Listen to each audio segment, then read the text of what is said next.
When a couple has to make a decision what to do with their embryos, they could choose to thaw with no further development. They can choose to donate to another couple to help that couple have a child, or they can choose to donate to research.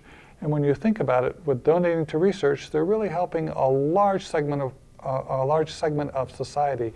They're helping to donate to research which may help diabetics, they may help spinal cord injury, they may help a whole variety of the situations and diseases that are out there. So in many ways, they're really helping a large segment of society. A couple decides to donate their embryos to research. They can do it a number of different ways. They can be very specific and tell the clinic that we would like it donated to this particular type of research. Oftentimes it's when a couple has a family member or a condition themselves. We see this with some of our patients that have genetic disease. They would like their embryos used to study that particular genetic disease. Or you can just simply say you'd like them donated to research. Stem cells are really, you can think of them as mother cells. When an embryo is developing, it has no tissue, it has no organs, it has nothing. That all has to develop from a group of undifferentiated cells. And that's really what stem cells are. They give rise to different cells which are differentiating or changing into the different tissue types, the different, the hair, the skin, the blood, and so on. They all come from a common ancestor, and that's the stem cell. So what stem cells are really are cells that have the ability to divide and create specialized cells, other cells. Why would you want embryonic stem cells? What's the real use or the real promise for them? Well, if you think about it, if you can give rise to all of the different body parts or different portions of the body, it can be used to regenerate for things that are lost. It can be used to replace for things that aren't functioning properly.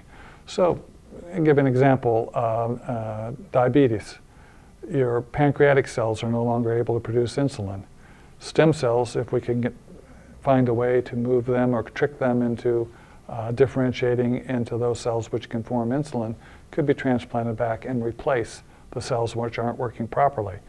And so stem cells are very important or very interesting to research because we want to find cells that can replace damaged cells or non-functioning cells.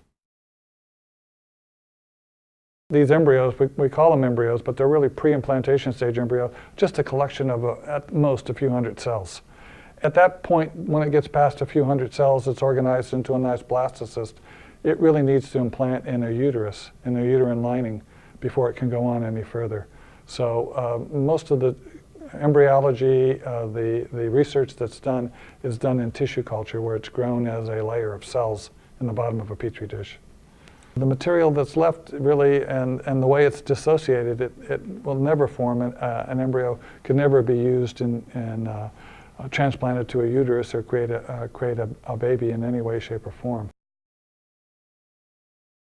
We've only been doing stem cell research for the last 12 years or so. So we're really in the pioneering stage right now. Everyone who contributes their embryo is part of that pioneer effort.